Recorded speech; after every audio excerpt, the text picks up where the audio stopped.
Welcome back to edu for IGNOU and due SOM. तो इस channel पर हम प्रोवाइड कराते हैं इग्नू और एसओएम के स्टूडेंट्स और दिल्ली यूनिवर्सिटी के स्टूडेंट्स के लिए प्रीवियस ईयर क्वेश्चन पेपर के सॉल्यूशन को, जो आपके एग्जाम पॉइंट ऑफ व्यू से बहुत इंपॉर्टेंट होते हैं। तो इस सीरीज में हम आज के इस सब्जेक्ट को देखने जा रहे हैं, एनवायरमेंटल जियोग्राफी, जो कि इग्नू का सब्जेक्ट है, जिसका सब्जेक्ट कोड है DGGCT 132। ओके, तो चलिए बिना किसी देरी के आज की वीडियो को शुरू करते हैं।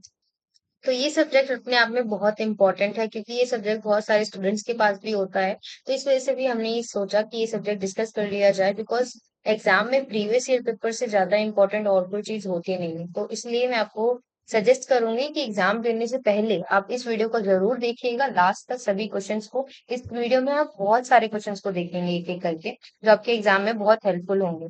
सबसे पहला रिपीटेड और इम्पोर्टेंट क्वेश्चन ये था, जिसमें आपको डिफरेंशिएट करना था between physical and social environment के बीच में। ठीक है, और जिसमें एग्जांपल्स भी बताने हैं आपको। ठीक है, फिजिकल एनवायरनमेंट की बात करें तो ये रेफर करता है हमारे टेंजिबल सराउंडिंग्स को।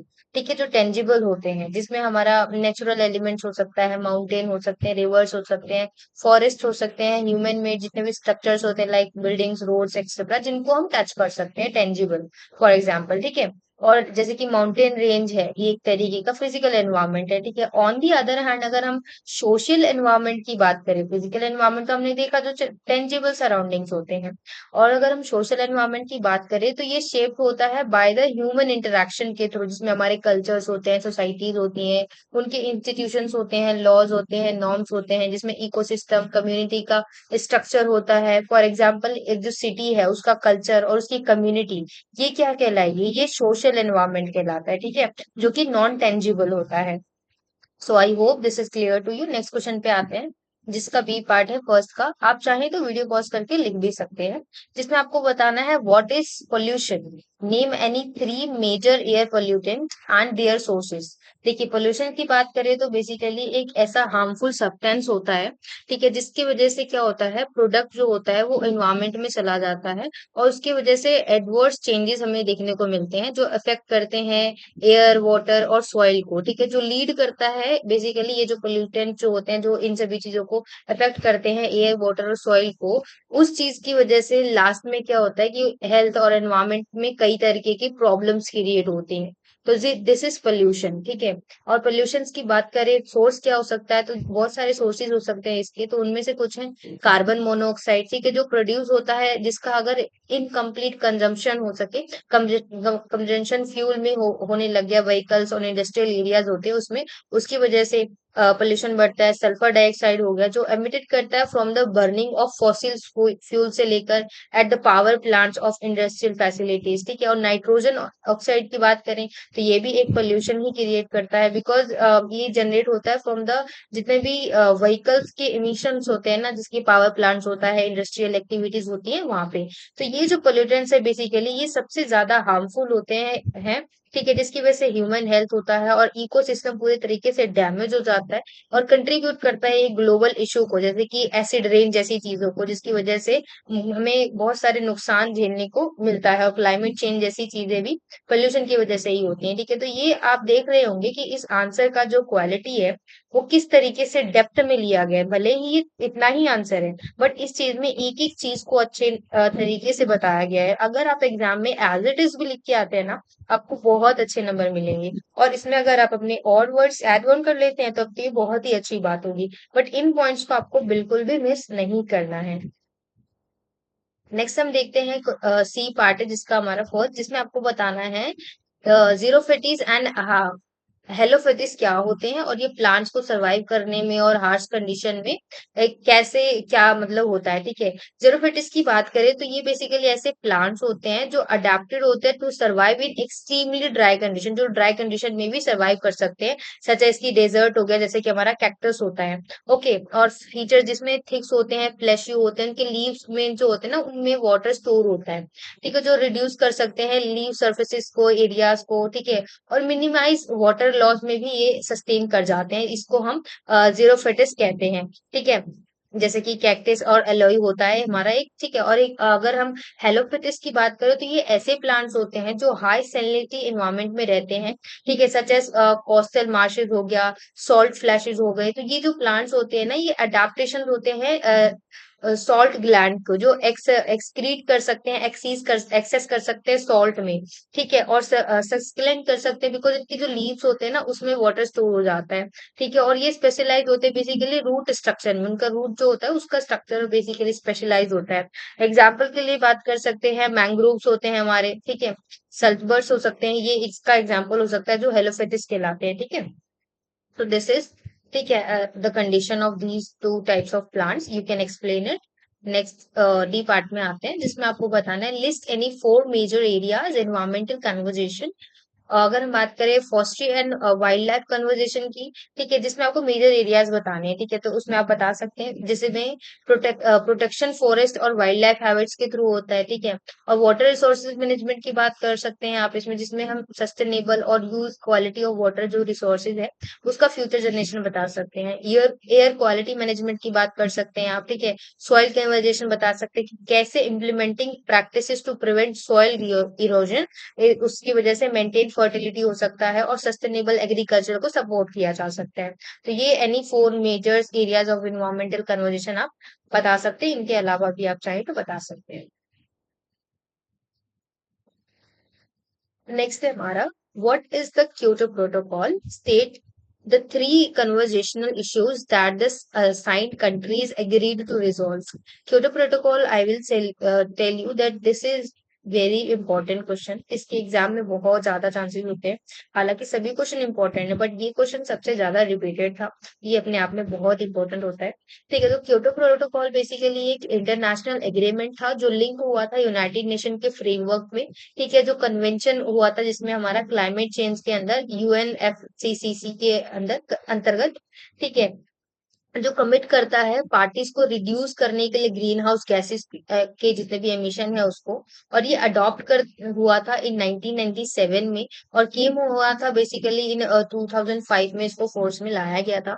ये जो प्रोटोकॉल है रिकॉग्नाइज करता है the developed countries are primarily responsible for the current high level of GHG, ठीक है, ये है, ठीक है। तो क्योटो प्रोटोकॉल की कुछ कन्वर्जेशन इश्यूज की बात करें तो जिसमें एमिशन टारगेट था हमारा, जिसमें disagreement over the level of emission reduction required from developed countries and this responsibility of developing nations, ठीक है। मैकेनिज्म फॉर कंप्लेनेंस की बात करें तो ये इंक्लूड करता है क्लीन डेवलपमेंट मैकेनिज्म को, और ज्वाइन करता है इम्प्लीमेंटेशन को, ये जो है डिबेट करता है for the effectiveness and fairness, ठीक है। और पेनल्टीज फॉर नॉन कंप्लेंस की बात करें, इसमें पेनल्टीज भी है कुछ, जो डिस्प्यूट होता है over the enforcement of penalties for countries that fail to meet their target, जो फेल कर जाते हैं मतलब वो टारगेट तक नहीं पहुंच पाते हैं, तो वहां पे कुछ पेनल्टीज भी देते होता है, ठीक है।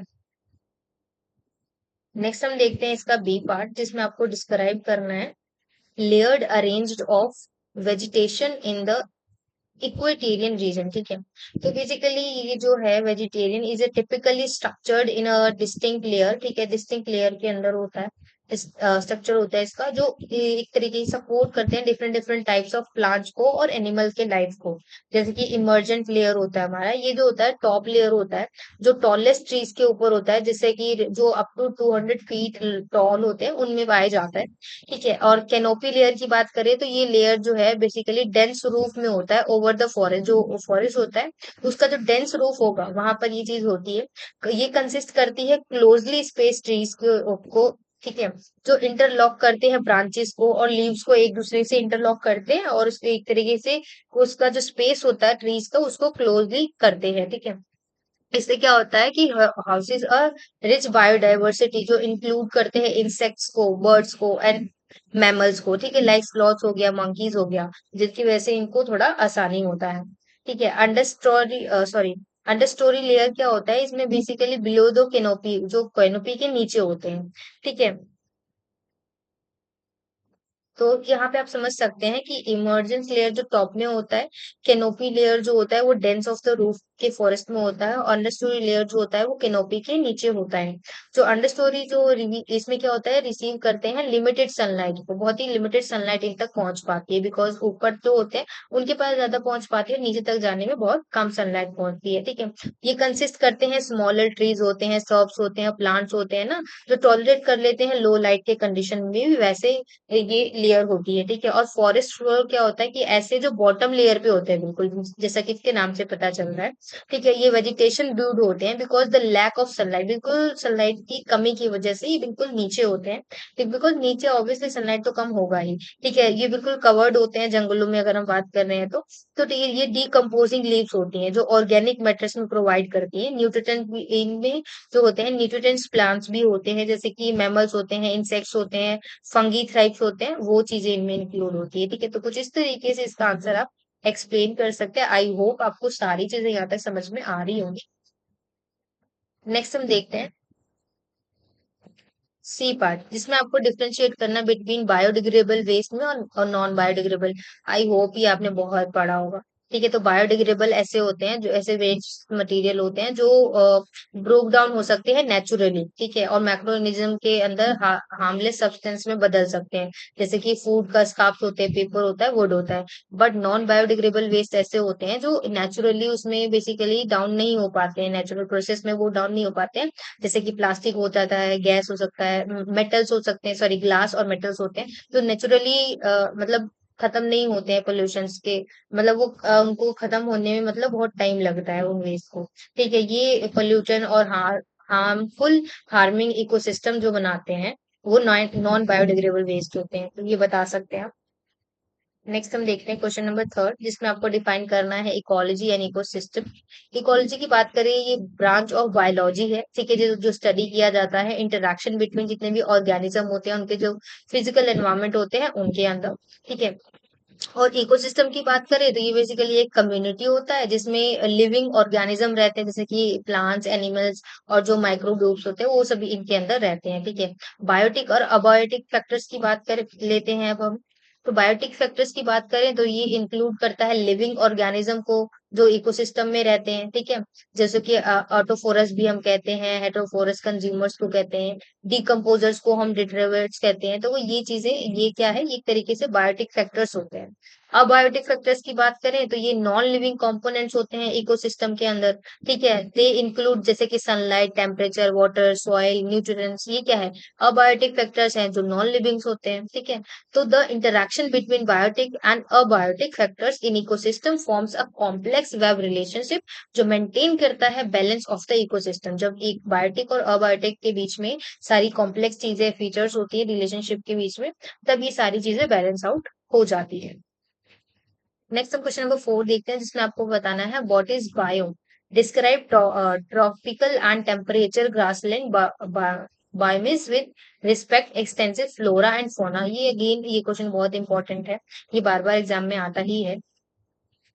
ट्रॉपिकल ग्लास बायोमास की बात करें तो ये एक्सटेंट्स होते हैं, ट्रॉपिकल ग्रासलैंड्स होता है, सवानास होते हैं। फ्लोरा क्या होते हैं, बेसिकली ये एक डोमिनेटेड होते हैं जो ग्रासेस के द्वारा डोमिनेट होते हैं, और जिनका स्कैटर्ड किया जाता है ट्रीज और शर्ब्स के थ्रू। ये जो है, ये trees are typically throw resistance and fire adapted, such as जैसे कि हमारे होते हैं ना, अककीज होते हैं, बाओबस होता है, ये फ्लोरा में आते हैं। और फोना की बात करें तो ये बेसिकली ऐसे सपोर्ट डाइवर्स रेंज के वाइल्ड लाइफ में पाए जाते हैं, जैसे कि लार्ज हर्बिवरस, हर्बिवरस का नाम सुना होगा आपने, वो एसी में आते हैं, like elephants, zebras and wild beats, ये सभी फोना के अंदर आते हैं। ठीक है, नेक्स्ट हम देखते हैं इसी का टेम्परेट ग्रासलैंड बायोमास। इसमें क्या होता है कि एक्सटेंड क्या होता है कि टेम्परेचर जो है, ग्रासलैंड जो है वो फाउंड होता है एक रीजन के अंदर और मॉडरेट क्लाइमेट के अंदर। और इसमें फ्लोरा क्या होता है कि जैसे कि जो डोमिनेटेड होते हैं बाय ग्रास। ठीक है, फ्यू कंडीशन जैसे कि प्रोडिक्शन होता है, common grasses included buffalo grass हो गया एंड ब्लू ग्रामा हो गया। और फोना की बात करें तो इसमें टेम्परेचर ग्रासलैंड जो है इंक्लूड होता है लार्ज ग्रासेस के अंदर। ठीक है, जैसे कि कैंगरूज हो गए, along with smaller animals like dogs हो गए एंड वेरियस बर्ड स्पीसीज। ठीक है, so I hope this question is also easy and आपको समझ में आ चुका होगा। आप चाहें तो पॉज करके लिख सकते हैं। नेक्स्ट हम देखते हैं क्वेश्चन नंबर 5, जिसमें आपको डिस्क्राइब करना है any to importance of coastal region. Coastal region की कोई भी दो इम्पोर्टेंस बता दीजिए बायोडाइवर्सिटी इकोसिस्टम और इकोनॉमिक रिजर्वेशन के बारे में। और मेजर हजार्ड्स के बारे में बात करें तो इसमें जैसे कि कोस्टल इरोजन होता है, स्टॉर्म सर्जेस एंड फ्लडिंग होता है, जिनकी वजह से क्या क्या नुकसान होता है वो आप इजीली यहाँ पे एक्सप्लेन कर सकते हैं। This question is very easy, so I am not gonna explain in depth because we are just focusing here in question and answer. So question 6 की बात करें हम तो इसमें आपको ह्यूमन एनवायरनमेंट के रिलेशनशिप के बारे में बताना है। जैसे कि जो माउंटेन्स होते हैं regions with the help of suitable examples, ठीक है। इन माउंटेन रीजन्स में बात करें जो ह्यूमन एनवायरनमेंट रिलेशनशिप है वो बेसिकली एक तरीके से यूनिक चैलेंजेस के साथ शेप होता है, जो बना हुआ होता है, बिकॉज इसमें अडेप्टेशन और जो हार्श क्लाइमेट होता है उसके बावजूद माउंटेन्स में सर्वाइव करना ये बहुत बड़ी चैलेंज होती है वहां के लोगों के लिए। तो इसमें स्टीप स्लोप्स हो सकते हैं, ठीक है, और टेम्परेचर्स का कई बार बहुत ज्यादा कोल्ड हो जाता है, लिमिटेड एरेबल लैंड होते हैं, मतलब जहाँ पे रह सके। For instant the shapers the Himalayas की बात करें हम तो इसमें रहना बहुत ही इंपॉर्टेंट और बहुत ही आप कह सकते हैं चैलेंजेस होता है, जिसमें ऑक्सीजन लेवल भी कम हो जाता है, ठीक है। सस्टेनेबल रिसोर्सेज यूज होता है, मेनी माउंटेन जो होते हैं कम्युनिटीज में उसमें सस्टेनेबल रिसोर्सेज को मैनेज कर पाना, प्रिजर्व करना उनके एनवायरनमेंट के अंदर एक तरीके से बहुत बड़ा चैलेंज हो जाता है। फॉर एग्जांपल जो हमारे इंडिजिनस कम्युनिटीज होती हैं जो ट्रेडिशनल मेथड्स को फॉलो करते हैं, जैसे कि लाइक क्रॉप रोटेशन होता है, एग्रो फॉरेस्ट्री होता है, तो मेंटेन देयर जो सॉइल की फर्टिलिटी होती है उसको मेंटेन करने के लिए, ठीक है। और कल्चरल तो बेसिकली इस क्वेश्चन में क्या बताना है कि ह्यूमन और एनवायरनमेंट के रिलेशनशिप को बताना है जो माउंटेन रीजन होते हैं उसमें, ठीक है। तो वही चीज हम यहाँ पे डिस्कस करें। तो कल्चरल और स्पिरिचुअल कनेक्शन आप देख सकते हैं कि माउंटेन्स जो होते हैं ना बेसिकली बहुत ज्यादा कल्चर को अपने साथ लेकर चलते हैं और स्पिरिचुअल सिग्निफिकेंस उनमें होता है जो लोकल कम्युनिटीज होती है। फॉर एग्जांपल फुजी इन जापान की बात करें, कंसिडर्ड होता है एक तरीके का स्केर्ड साइट में, जो एक तरीके का सिंबल नेशनल आइडेंटिटी बताता है। सिमिलरली जो इंडिजिनस पीपल होते हैं of the Rocky mountains in the north America की बात करें, वो भी स्पिरिचुअल कनेक्शंस के बीच में पाए जाते हैं, वो है उनका जो लैंड और जो यूज होता है ऑफ ट्रेडिशनल सेरेमनीज का बहुत ही रिचुअल्स होते हैं वहाँ पे, ठीक है। और टूरिज्म कन्वर्जन की बात करें तो माउंटेन रीजन्स के जो होते हैं वो बेसिकली अट्रैक्ट करते हैं टूरिज्म को, एक्टिविटी, बिकॉज वहाँ पे हाइकिंग, स्कीइंग हो गया, माउंटेनियरिंग हो गया, ये सभी चीजें बहुत ज्यादा इकोसिस्टम के रिसोर्सेज में आगे चीजें एड्रेस होती हैं, ठीक है। So this is the question that how can you explain it, it is mention, ठीक है। You can pause the video and write, and I hope it is clear to you as well. So next देख लेते हैं question number 7, that is, because हमें बहुत सारे question discuss करने हैं that's why I am in a hurry little bit, but I am making sure that you get to understand everything, each and every question. What is air pollution? Name any three of each natural and human induced air pollution. Example, any two effects of air pollution. Air pollution की बात करें तो refer करता है presence of harmful जितने भी substance होते हैं उनको, ठीक है। और natural source of air pollution की बात करें, वोल्केनिक इरप्शन होता है, फॉरेस्ट फायर्स हो जाते हैं कई बारी, डस्ट के जो स्टॉर्म्स होते हैं वो भी पोल्यूशन को देखते हैं, ठीक है। और ह्यूमन इंड्यूस की बात करें तो व्हीकल इमिशन होता है, इंडस्ट्रियल प्रोसेस होते हैं, बर्निंग ऑफ जितने भी फॉसिल फ्यूल्स होते हैं उसका बर्निंग अगर होगा तो ऑब्वियसली पोल्यूशन बढ़ेगा, ठीक है। अब इफेक्ट की बात करें तो हेल्थ इफेक्ट होता है, एनवायरमेंटल इफेक्ट होता है, इसको आप बहुत अच्छे से बता सकते हैं, दैट आई नो, ठीक है। नेक्स्ट क्वेश्चन नंबर 8 पे आ जाते हैं इसी बात पे, अगर आप चाहें तो देख के लिख सकते हैं। Question number 8 is, what is biodiversity? Again, this is very important and I will say very easy question. ठीक है, बायोडाइवर्सिटी बेसिकली रेफर करती है to the variety of life on earth, ठीक है, जिसमें अर्थ पे लाइफ जो वेराइटी है जो एक तरीके का इसेंशियल है for maintaining the balance of ecosystem and providing valuable resources and services to humans, ठीक है। फैक्टर जो अफेक्टिंग करते हैं लॉस ऑफ बायोडाइवर्सिटी की, तो हैबिटेट डिस्ट्रक्शन होता है, क्लाइमेट चेंज होता है इसकी वजह से, पोल्यूशन होता है। हैबिटेट डिस्ट्रक्शन क्या होता है? बेसिकली ऐसी ह्यूमन एक्टिविटीज होती है जिसकी वजह से डिफोरेस्टेशन हो जाता है, अर्बनाइजेशन हो जाता है, कि अर्बनाइजेशन हो रहा है, एग्रीकल्चर का कमी कम हो रहा है, जिसके एग्रीकल्चर बढ़ने की वजह से जो जंगल है उनको काटा जा रहा है, डिफोरेस्टेशन जिसको कहते हैं, तो उसकी वजह से हैबिटेट डिस्ट्रक्शन हमें देखने को मिलता है। और इसमें आगे आप बता सकते हैं ओवर एक्सप्लॉइटेशन बता सकते हैं, इन्वेसिव स्पेसीज बता सकते हैं, जिसमें नॉन नेटिव स्पीसीज जो होते हैं वो इंट्रोड्यूस होते हैं ना न्यू एनवायरमेंट में, जो आउट कम्पीट कर पाते हैं, प्रे कर पाते हैं नेटिव स्पीसीज के अंदर, जो इंट्रोड्यूस होते हैं ब्राउन, और जैसे कि ट्री ट्री होते हैं ना, snake in a Guam for example, जो हैज लीड होता है to the extensive of several bird species on the island. तो इसके बीच में जितने भी बर्ड्स की स्पीसीज पाई जाते हैं इस लैंड में, वो चीज आप यहाँ पे बता सकते हैं। क्वेश्चन नंबर 9 पे आते हैं, what is environmental impact assessment. तो ईआई की बात करें तो एक तरीके का ये प्रोसेस है जो यूज होता है to evaluate the potential environment, जो इफेक्ट करता है of a propose project of development, जो एम करता है आइडेंटिटी और प्रोडिक्ट करता है एसेस करना एनवायरमेंट के इम्पैक्ट को, प्रोजेक्ट को, जो बिफोर डिसीजंस आर मेड ये इंश्योर करता है। ठीक है। ईआईए की बात करें, स्क्रीनिंग और स्कोपिंग की बात कर सकते हैं, यहाँ पे इम्पैक्ट ऑफ असेसमेंट लिमिटेशन की बात कर सकते हैं। स्क्रीनिंग में इनिशियल स्टेज के बारे में प्रोजेक्ट्स आर कैसे कैरेक्टराइज किया जाता है उनको बेस पे। ठीक है। और स्कोपिंग बता सकते हैं कि ये इन्वॉल्व करता है आइडेंटिफाई करना और की एनवायरमेंटल इश्यूज को कंसर्न करना और एसोसिएट कर पाना। इम्पैक्ट असेसमेंट की बात करें तो मिटिगेशन ड्यूरिंग द स्टेज के दौरान क्या मिटिगेशन हो रही सारी चीजें वो आप बता सकते हैं। पोटेंशियल एनवायरनमेंट में क्या इम्पैक्ट पड़ता है, किस तरीके से प्रोजेक्ट जो है वो इन डिटेल असेस किए जाते हैं। Next, decision making and monitoring बता सकते हैं कि कैसे डिसीजन बनाने के बाद इम्प्लीमेंट करने के बाद उस पर किस तरीके से मॉनिटरिंग करना है, ये सारी चीजें। ठीक है। तो नेक्स्ट हम आ जाते हैं क्वेश्चन नंबर 10 पे। इसमें आपको ग्रीन हाउस इफेक्ट के बारे में बताना है, ग्लोबल वार्मिंग क्यों हो रही है, any four green house gases के बारे में बताना है, एक्सप्लेन करना है, two major consequences of green house effect suggest करना है, any two remedial measures of for reducing the green house effect. तो ग्रीन हाउस इफेक्ट क्या है, एक नेचुरल प्रोसेस है जिसमें सर्टेन गैसेस जो होती है वो अर्थ के एटमॉस्फेयर पर ट्रैप हो जाती है, इसकी वजह से हीट होता है, जो प्रिवेंट करती है फ्रॉम स्केपिंग इनटू स्पेस, जिसकी वजह से स्पेस में चला जाता है और जिसकी वजह से वार्मिंग जो है प्लानिट पे बढ़ जाता है।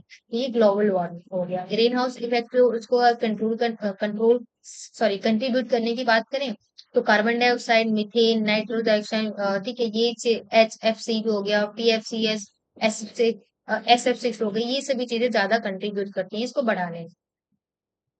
टू मेजर कॉन्सिक्वेंसेस की बात करें तो इनहांस करने में ग्रीन हाउस इफेक्ट को, तो राइजिंग सी लेवल्स और एक्सट्रीम लेवल के जो वेदर इवेंट्स है वो चीज यहाँ पे ज्यादा हो रही है। और मिटिगेट करने की बात करें तो रिड्यूस कर सकते हैं फॉसिल्स को और फ्यूल के यूजेस को रिड्यूस किया जा सकता है, तभी ये चीज कम होगी।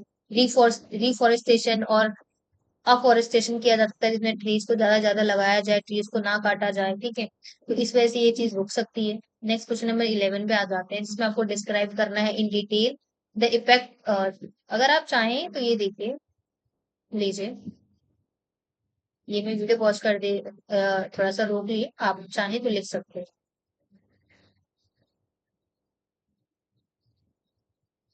सो आई होप अब क्वेश्चन नंबर 11 पे आ जाते हैं, जिसमें आपको इन डिटेल इफेक्ट बताना है और एयर पोल्यूशन और एनवायरनमेंट और ह्यूमन हेल्थ का। तो वही चीज है, अभी हमने थोड़ा सा देखा कि कैसे ऐसे ड्रेन होता है, ठीक है, और क्लाइमेट चेंज होता है, ये सभी चीजें आप यहाँ पे बता सकते हैं, मेंशन है, आप देख लीजिए वीडियो पॉज करके। इफेक्ट्स ऑफ ह्यूमन हेल्थ बता सकते हैं कि कैसे क्या क्या इफेक्ट्स पड़ते हैं, क्या क्या चीजें होती हैं, ये सारी चीजें। नेक्स्ट क्वेश्चन नंबर 12 पे आते हैं, जिसमें क्लासीफाई करना है आपको वेस्ट को based on sources and types and explain करना है। सोर्स टाइप में बात करें तो म्युनिसिपल वेस्ट होता है, इंडस्ट्रियल वेस्ट होता है, एग्रीकल्चर वेस्ट होता है, ठीक है, बायोमेडिकल वेस्ट होता है। बेस्ड ऑन टाइप की बात करें तो इसमें ऑर्गेनिक वेस्ट हो सकता है, इनऑर्गेनिक वेस्ट हो सकता है, हजार्डस वेस्ट हो सकता है, जिसमें आप बता सकते हैं कि जो सिग्निफिकेंट रिस्क होते हैं जो ह्यूमन हेल्थ और इन्वायरमेंट को भी ज्यादा मतलब वो करते हैं, जैसे कि स्टोर्ड और this post according to strict regulation होता है, प्रिवेंट कंटेमिनेशन। ठीक है। तो हजार्डर वेस्ट हो गया, ई वेस्ट होते हैं कई बारी, ठीक है, उसके बारे में भी आप बता सकते हैं। So this was the answer of question number 12. You can write.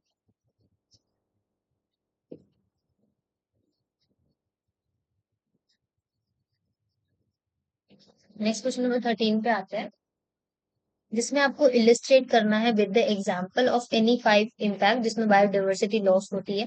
ठीक है। ये बेसिकली एक इम्पैक्ट होता है जो इकोसिस्टम के ऊपर पड़ता है, जिसकी वजह से बायोडाइवर्सिटी लॉस होता है।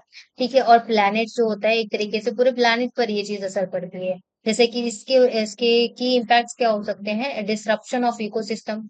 एग्जाम्पल की बात करें, decline of pollinators such as bees होते हैं, बटरफ्लाइज होते हैं, ड्यू टू जितने भी हैबिटेट लॉस होता है, पेस्टिसाइड यूज होता है, वो चीज।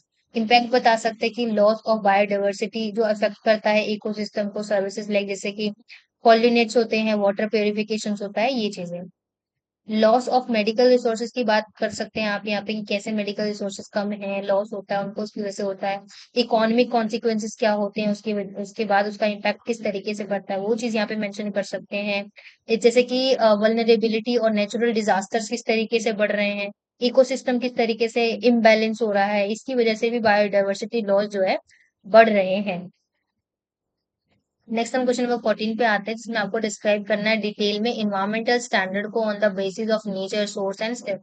ठीक है, तो इन्वायरमेंटल स्टैंडर्ड्स की बात करें तो ये रेगुलेटरी होती है जो मेजर करते हैं, एस्टैब्लिश करते हैं, जिससे कि इन्वायरमेंट जो है उसको प्रोटेक्ट किया जा सके और पब्लिक हेल्थ को एडवर्स तरीके से पोल्यूशन से इफेक्ट से बचाया जा सके। तो based on natural nature of pollutants की बात करें, air quality standard, water quality standard, soil quality standard भी बता सकते हैं। Based on source of pollution की बात करें तो ये वही वाली बात है जो अभी हम अभी तक डिस्कस करते हुए आए हैं। Industrial emission, vehicle emission standard हो गया। ठीक है, क्वेश्चन वही है, बस थोड़ा सा घुमा के आपसे पूछ लिया गया है। ठीक है, based on spatial units of pollutants हो गया। ठीक है, नेशनल स्टैंडर्ड्स होते हैं। ठीक है, और इंटरनेशनल स्टैंडर्ड से भी होता है, जिसमें आप बता सकते हैं कि कैसे वर्ल्ड हेल्थ ऑर्गेनाइजेशन जो है वो एक तरीके से global air quality guideline set कर सकता है, कंट्रीब्यूट कर सकता है, जिससे कि पब्लिक हेल्थ को प्रोटेक्शन मिल सके। ठीक है, और उसके बर्डन को, डिजीज को एसोसिएट कर दे और एयर पोल्यूशन जो है कम किया जा सके। तो ये चीज यहाँ पे आप मेंशन कर सकते हैं।